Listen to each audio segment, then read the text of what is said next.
안녕하세요. 오늘도 사연살롱을 찾아주셔서 감사합니다. 제가 30대 중반이 좀 지난 시절이었어요.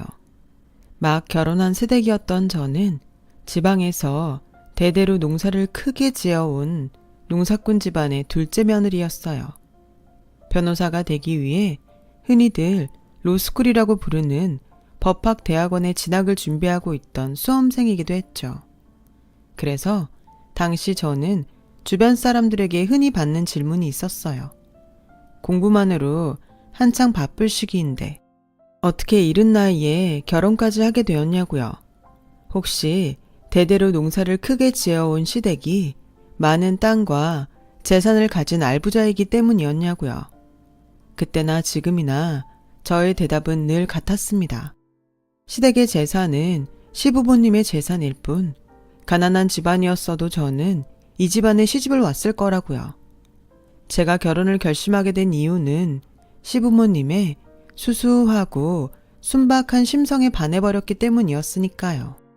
시부모님은 고된 농사일을 하면서도 땀 흘려 수확하는 정직한 보람을 아는 분들이었고 저는 그런 성품의 시부모님을 놓칠 수 없기에 로스쿨 진학 준비로 바쁜 와중에도 서둘러 결혼을 했던 것이었죠.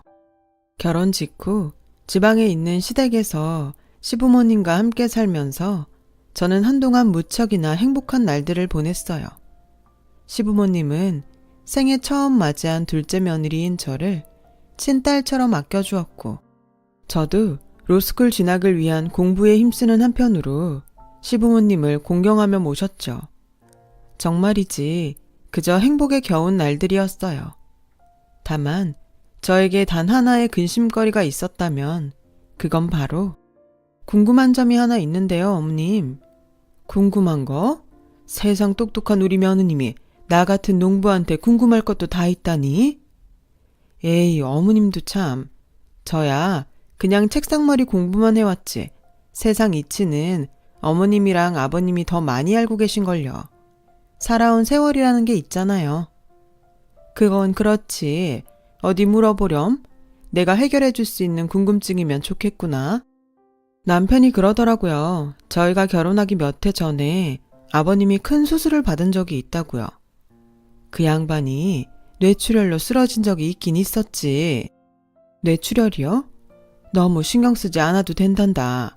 그때 수술이 아주 잘 돼서 지금은 저렇게 멀쩡하잖니. 농사일이다 뭐다 새참으로 막걸리도 한 잔씩 해가면서 수술이 잘 되었다니 다행이긴 한데 그래도 전 좀 걱정이네요. 뭐가? 아버님 연세도 있으신데 뇌출혈이 재발하지 않으리라는 보장은 없고 그런 상황에서 힘든 농사일을 한사코 노려들지 않는 게 저는 자꾸 마음에 걸리네요. 본인이 좋아서 하겠다는 일을 우리가 무슨 재주로 말리겠니?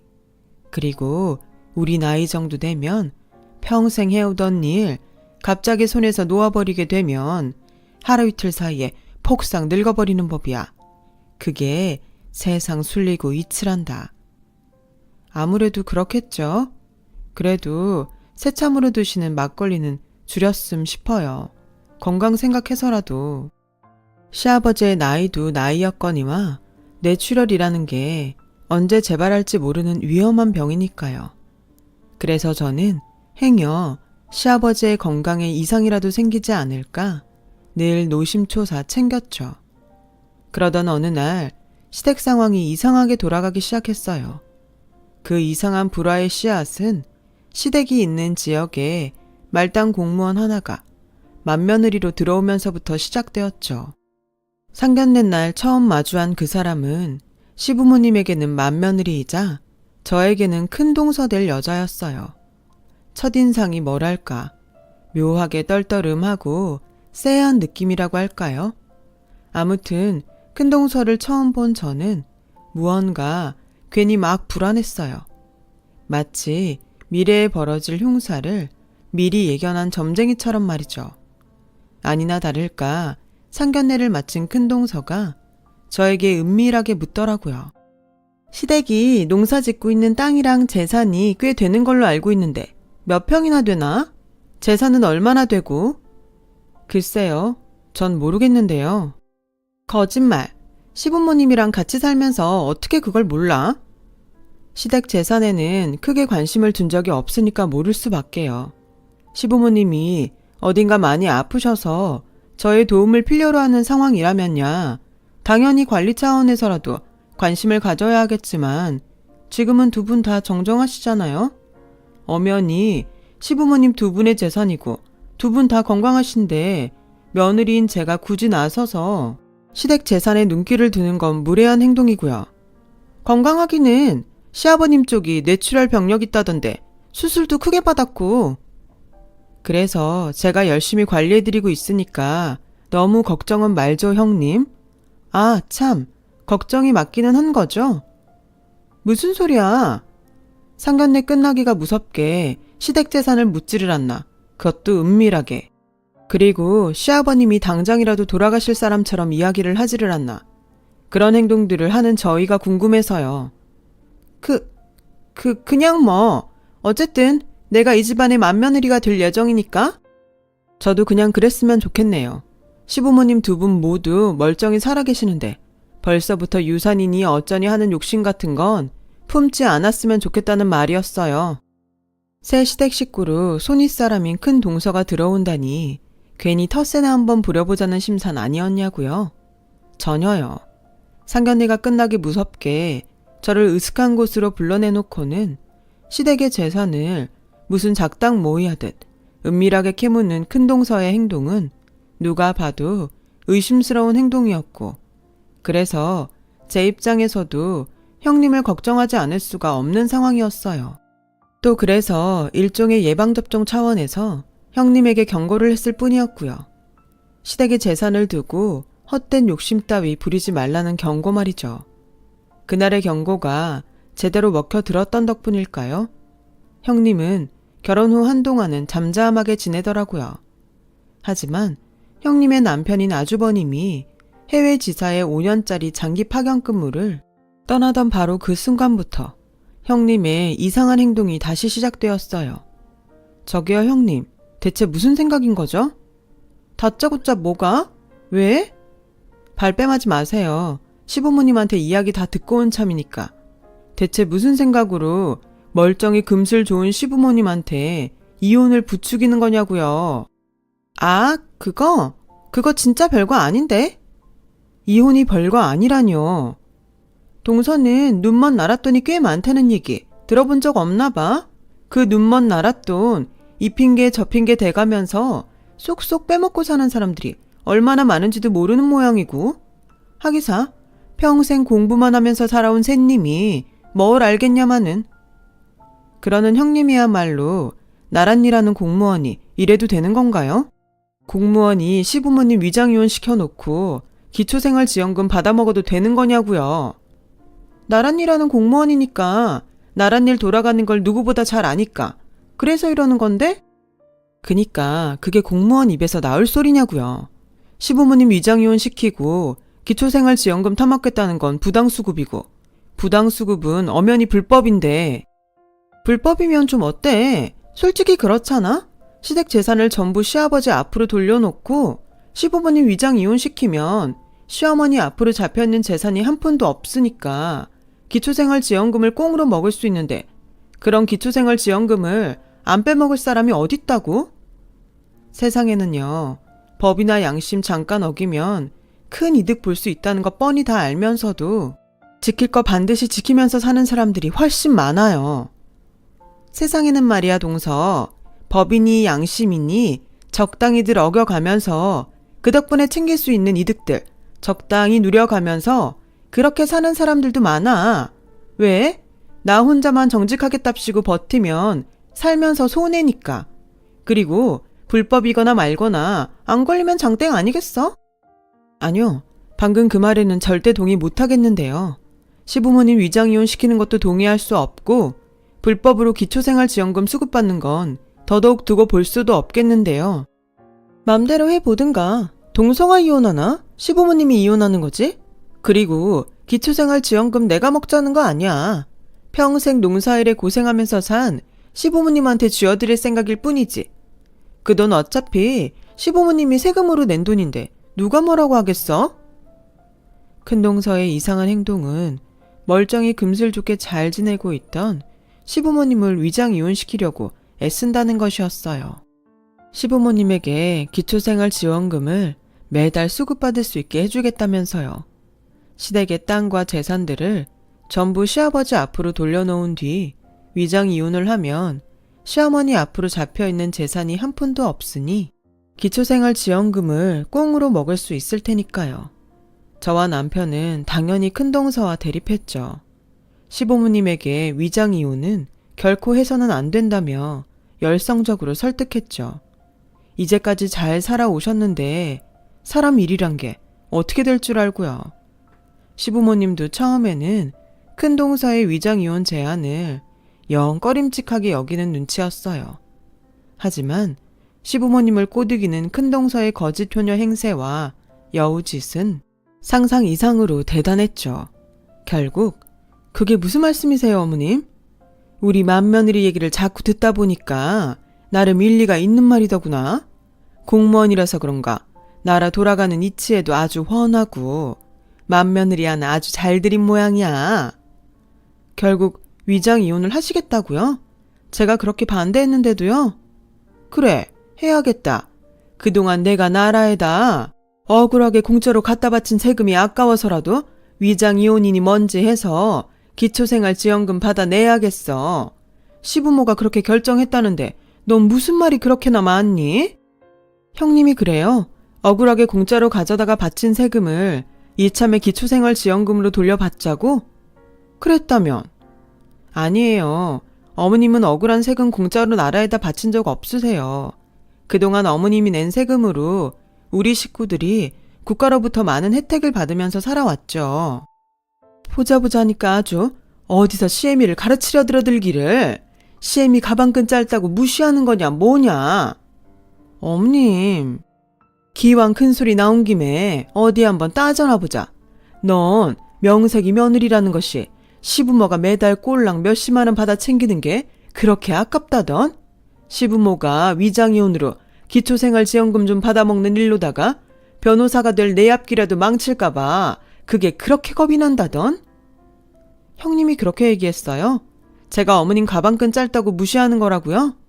변호사가 될 제 앞길에 시부모님이 방해가 될까봐 걱정해서 위장이혼을 반대하는 거라고요?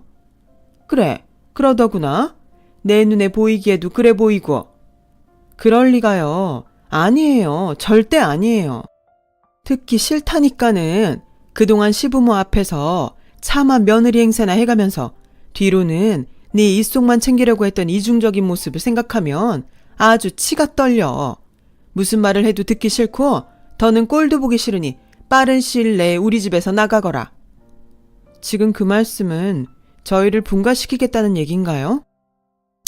변호사 된다는 사람이 이렇게 말기가 어두워서야 너랑 작은 아들 없는 자식인 셈 치겠다는 얘기다. 크게 역정을 낸 시어머니는 설득을 포기하지 않는 저희 부부를 외면하며 돌아섰어요. 시아버지도 마찬가지였고요. 너무 속이 상하더라고요. 불려시 큰동서가 시부모님에게 저희 부부를 얼마나 이간질시켰으면 그 사람 좋던 시부모님이 저렇게 돌변하셨을까 싶어서요. 어떤 말로 이간질을 놓았을지는 아주 뻔한 얘기였죠. 저희 부부가 시부모님의 가방끈이 짧다며 무시하는 거라고 했겠죠. 저와 남편은 오직 우리 부부의 앞날만을 위해 시부모님을 깔아뭉개려 드는 아주 몹쓸 불효자라고도 했겠죠. 정작 제일 몹쓸 불효자는 불려시 큰동서 본인이면서요. 그렇게 시부모님이 저희 부부에게 처음으로 등을 돌리던 날, 저희 부부는 뼈를 깎는 심정으로 서울로 분가해 나오기로 결정했어요. 뇌출혈 병력과 수술 이력이 있는 시아버지의 건강이 무엇보다 가장 중요했고 걱정이었거든요. 시부모님과 계속 얼굴을 맞대고 살면서 불려시 큰동서로 인한 오해를 바로잡자면 반드시 많은 노력과 이야기들이 오고 가야 할 텐데 그 과정에서 뇌출혈 병력이 있는 시아버지의 혈압이 문제가 되지 않으리라는 보장이 없었으니까요. 저희 부부는 당장은 오해가 억울할지라도 일단 시아버지의 건강을 우선순위로 두자는 결심을 했습니다. 그래서 결심한 분가였어요. 시간이 조금 지난 뒤 저희 부부를 향한 시부모님의 감정이 조금이라도 누그러질 때 형님으로 인한 오해는 그때가 오기만을 천천히 기다렸다가 시부모님에게 조금이라도 충격이 덜한 방법으로 풀어내기 위해서요. 그로부터 약 3년 뒤 저는 마침내 꿈에 그리던 변호사가 되었어요.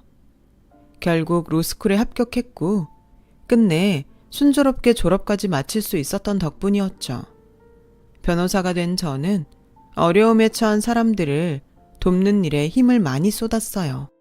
저희 도움을 필요로 하는 사람들의 거의 전부는 억울한 피해자들이었죠. 그렇게 억울한 피해자들의 구제를 위해 최선을 다하던 작년 어느 여름날 덜컥 비보가 전해졌어요. 깊은 새벽까지 사무실에 남아 소송 준비에 여념이 없던 저를 찾아온 남편으로부터 전해진 비보는 미안한데 여보, 지금 진행 중인 재판들 잠깐 미룰 수 있지 않을까? 특별한 사유가 있다면 법원에 기일 연기 신청할 수 있어. 근데 갑자기 왜? 그게 무슨 일인데, 응? 아버지가 하는 말만을 망연자실하니 반복하는 남편의 모습을 보며 저의 가슴도 내려앉았어요. 제발 저의 짐작과 같은 일만은 벌어지지 않았기를. 아버지가 위독하시다네. 나도 방금 연락받았어. 당신이 그렇게 걱정했던 뇌출혈이 재발하셨다더라. 알았으니까 정신 차리고 내 말 잘 들어. 아직 돌아가신 건 아니라는 얘기잖아. 그치? 그러니까 벌써부터 슬퍼하고 그러지 마. 아주버님 외국에 계시는 지금에는 당신이 집안 기둥이야. 내 말 이해하지? 저는 남편의 마음을 다잡아가며 시아버지가 중환자실에 있다는 시댁 근처의 병원으로 급히 향했어요. 시아버지는 저희 부부가 오기만을 기다리고 계셨던지 저희 부부의 얼굴을 마주한 지 몇 시간 만에 결국 임종을 맞이하셨죠. 형님은 시아버지의 임종부터 발인이 끝나기까지 코빼기조차 보이질 않았어요. 해외 장기 출장을 나가 있던 아주버님이야 결국 어쩔 수 없이 귀국을 못했다는 사정이야 충분히 이해가 되었지만 큰 동서는 아니었다고요. 한 동네에 사는 맏며느리가 심지어 상주된 입장인 자가 장례가 다 끝나도록 코빼기조차 비추지 않는 건 분명 선을 넘은 행동인 거죠. 더 기가 막히고 치가 떨리는 건 장례가 끝나고 며칠씩이나 지나고 나서야 변호사를 대동하고 시댁에 나타난 맏며느리가 시어머니 앞에 내어놓은 첫 마디였어요. 장례 치르느라 고생 많으셨습니다. 근데 뭐 슬픈 건 슬픈 거고 절차는 절차니까. 단도직입적으로 말하죠. 이 집에서 언제까지 나가주실 수 있나요, 어머님? 최대한 빠른 시일 내였으면 좋겠는데. 큰동서의 첫마디에 저희 남편과 시어머니가 어리둥절해하는 찰나. 순간 아차 생각난 구석이 있던 제가 시어머니에게 물었어요.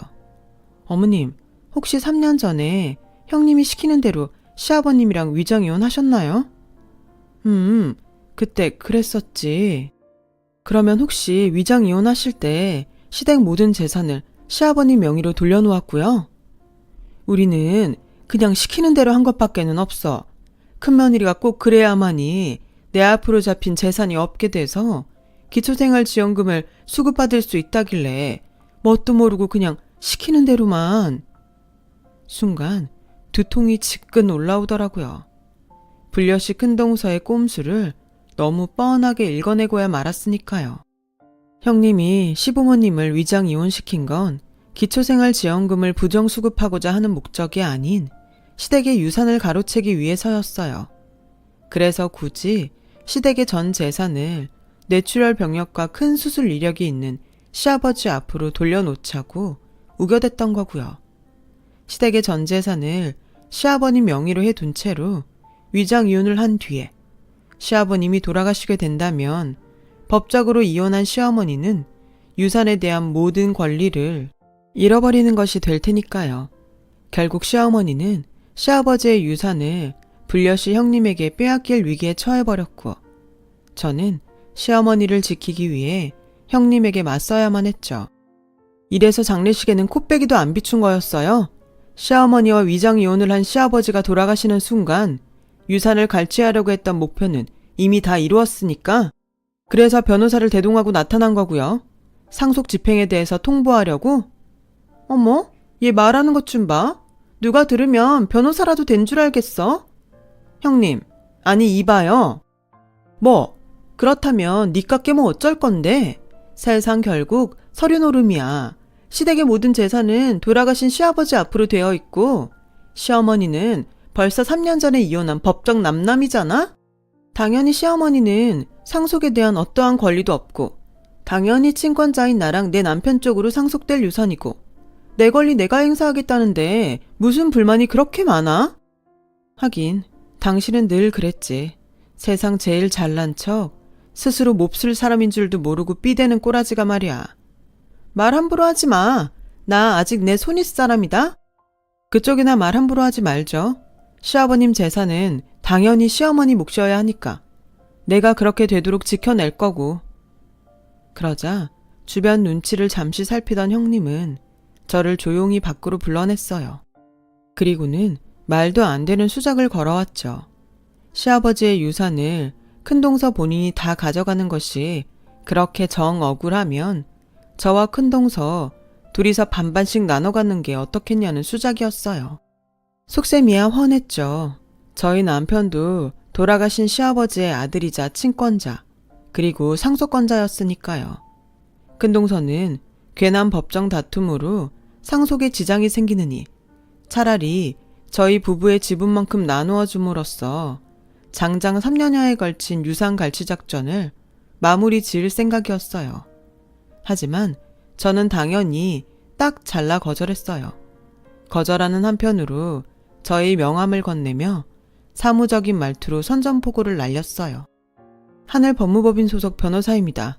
시어머님, 그러니까 유복희 여사님의 법적 대리인이기도 하고요. 뭐야? 동서 진짜 변호사 된 거야? 어디서 주워온 변호사 명함 아니고? 진짜인지 아닌지는 법정에서 보면 알게 되겠죠. 당신에게 돌아가신 시아버지의 유산에 대해 어떤 권리가 주어질지 또한 법정에서 보면 알게 될 일이고 그럼 공판 기일에 뵙겠습니다. 시아버지가 남긴 거액의 유산을 두고 저와 불려시 큰동서는 그렇게 법정 공방을 시작했고 오래지 않아 유산의 거취에 대한 판결이 내려지던 공판날에서야 저희는 다시 만났어요. 시부모님이 3년 전에 이혼한 사이라는 증거를 가지고 있는 큰동서는 무척이나 의기양양한 눈치였지만 저에게도 비장의 카드는 있었죠. 그 비장의 카드는 바로 존경하는 재판장님, 본 변호인은 고인과 유복희 여사의 이혼이 당사자 간의 자유의사를 심각하게 침해당한 채로 강요된 합의이며 당사자들에게는 이혼의 의사와 이혼 부부로 살아온 사실, 일체가 없음을 주장하는 바입니다. 이를 증명하는 증거로서 원고 측과 맏며느리인 피고인 사이에 지난 3년간 통화 녹취록의 일부를 제출합니다. 이 있습니다. 사전에 협의되지 않은 증거일 뿐더러 오늘 재판의 본질은 고인의 유산에 대한 상속 권리가 유복희 여사에게 있느냐 없느냐를 따지는 것이지 3년 전 노부부의 이혼에 대하여 다루는 재판은 아니기 때문입니다. 아닙니다. 본 변호인의 주장은 노부부의 이혼이 무효임을 밝히는 동시에 이혼이 무효이니만큼 고인의 유산에 대한 제1상속권자는 맏며느리인 피고인이 아닌 유복희 여사라는 주장입니다. 따라서 지난 3년간 원고 측과 피고인의 통화 녹취록을 증거로 채택하기를 바랍니다. 그러자 잠시 생각에 잠긴 판사님은 이내 제가 준비한 통화 녹취록을 증거로 채택했고 제가 준비한 통화 녹취록이 재판장에 흘러나오기가 무섭게 불려시 큰동서는 사색이 되고야 말았어요. 그 통화 녹취록은 큰동서가 시부모님에게 위장 이혼을 종용하던 당시부터 꾸준하게 녹음되어 왔던 녹음 파일이었거든요. 당연히 통화 내용 중에는 시부모님에게 반드시 시댁의 전 재산을 시아버지 앞으로 돌려놓은 다음에 위장 이혼을 해야 한다며 반쯤 강요하는 큰동서의 목소리가 고스란히 들어있었고 덕분에 재판은 아주 싱겁게도 저희 승리로 돌아오나 싶었죠. 바로 그때 꼴에 공무원이랍시고 어디서 뭘 주워 듣긴 들었던 모양인지 불려시 큰동서가 자기 측 변호사의 만류에도 불구하고 직접 큰 소리를 내더라고요. 이거 도청이잖아요. 도청은 불법이고 불법적으로 수집한 증거는 전부 무효고 그러니까 지금 이 녹음 파일은 증거로 쓸 수 없어요. 그만하세요, 피고인. 불법 도청이 아니라는 증거도 준비했으니까. 뭐? 지금 이 녹음 파일은 원고 측인 노부부가 피고인과 직접 통화한 내용이며 통화 당사자인 원고 측의 휴대폰을 통해 직접 녹음된 증거이므로 불법적인 증거는 아닙니다. 말도 안 되는 소리 하지 마. 휴대폰이라고는 카톡도 못해, 문자도 못 보내. 꼴랑 전화통화밖에 할 줄 모르는 노인네가 뭘 안다고 매번 일일이 녹음을 하고 앉아있었겠냐고. 매번 직접 일일이 녹음을 할 필요는 없죠. 요즘에는 세상에는 모든 통화를 자동으로 녹음해주는 애플리케이션, 일종의 블랙박스와도 같은 스마트폰 프로그램이 존재합니다. 그랬어요. 시부모님의 스마트폰에는 모든 전화 통화를 자동으로 녹음해주는 애플리케이션이 깔려 있었어요. 그리고 그 스마트폰과 통화 자동 녹음 애플리케이션은 시부모님을 향한 저와 남편의 진심의 결과였죠. 과거 시댁으로부터 분가에 나오던 날, 저희 부부는 형님이 행여라도 순박한 시부모님을 등쳐먹이려 들지는 않을까 하는 걱정을 품고 있었고, 만약 그럴 경우 증거를 남겨두기 위해 시부모님에게 최신형 스마트폰을 선물하며 시댁을 떠났어요. 그 애플리케이션을 스마트폰에 설치해 둔 채로 말이죠. 사실 저와 남편 또한 그 애플리케이션을 까맣게 잊고 지내고 있었거든요. 큰동서와의 재판을 준비하던 도중에 기억이 났던 거예요. 증거로 가져올 수 있었던 거고요. 증거의 위력은 대단했어요.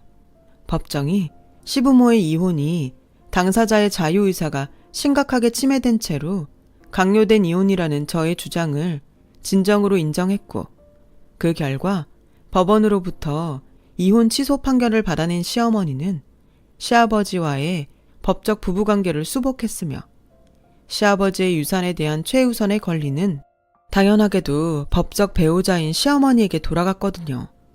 무척이나 뿌듯하고 무척이나 싱거운 승리였죠. 그렇게 재판은 전적으로 저와 시어머니의 승리로 마무리되었지만 저는 거기서 끝낼 생각이 없었어요. 사랑하는 시부모님에게 흉악한 욕심을 들이밀었던 불려시 큰동서가 법적 도덕적 응분의 대가를 치러야 옳다는 생각이었거든요. 그래서 재판에 승리하고 법정을 떠나며 그 여자에게 두 번째 선전포고를 날렸어요. 유감이네요. 장장 3년이 넘는 시간 동안 욕심을 부려왔던 유산을 한 푼도 가져갈 수 없게 되어서. 너? 내가 이대로 가만히 있을 줄 알아?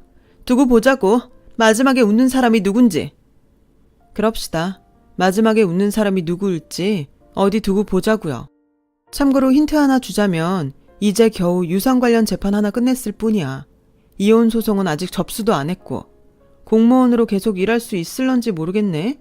지금 이 정도 부당행위면 공무원직 파면 충분히 당하고도 남을 테니까. 수포로 돌아간 유산 갈취로 인해 가뜩이나 분기에 차있던 그 여자가 악에 바쳐 악다구니를 쓰고 있는데 제가 연락해두었던 아주버님이 나타나셨어요. 자신이 외국에 있는 동안 큰동서가 벌였던 만행들을 전부 알게 된 시아주버님은 곧장 이혼 소송을 접수했어요. 그 이혼 소송의 시아주버님 측 법적 대리인, 변호사는 저였어요.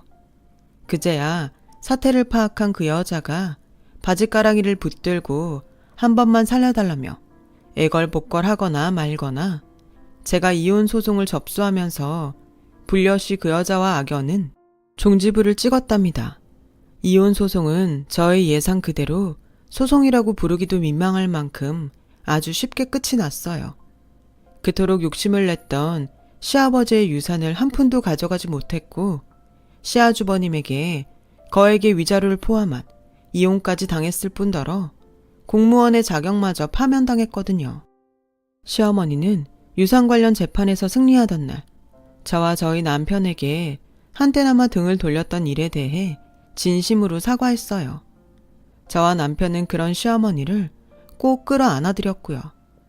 그럼에도 시어머니는 한때나마 저희 부부에게 등을 돌렸던 일이 두고두고 죄스러운 모양인지 전보다 저를 훨씬 많이 아껴주세요. 그 은혜를 앞으로 어찌 다 갚아야 하나 싶을 만큼 사랑을 베풀어 주시죠. 그리고 저는 오늘도 변호사로서 최선을 다해 살아나가고 있어요. 변호사가 되어 세상에 던졌던 억울한 피해자들의 편에 서겠다는 출사표를 반드시 지켜나가 보겠습니다. 저의 생이 모두 끝나는 그날까지요. 여러분, 사연 댓글에 응원과 현명한 조언 부탁드려요. 좋아요와 구독은 저에게 큰 힘이 됩니다. 오늘도 좋은 일 가득하세요.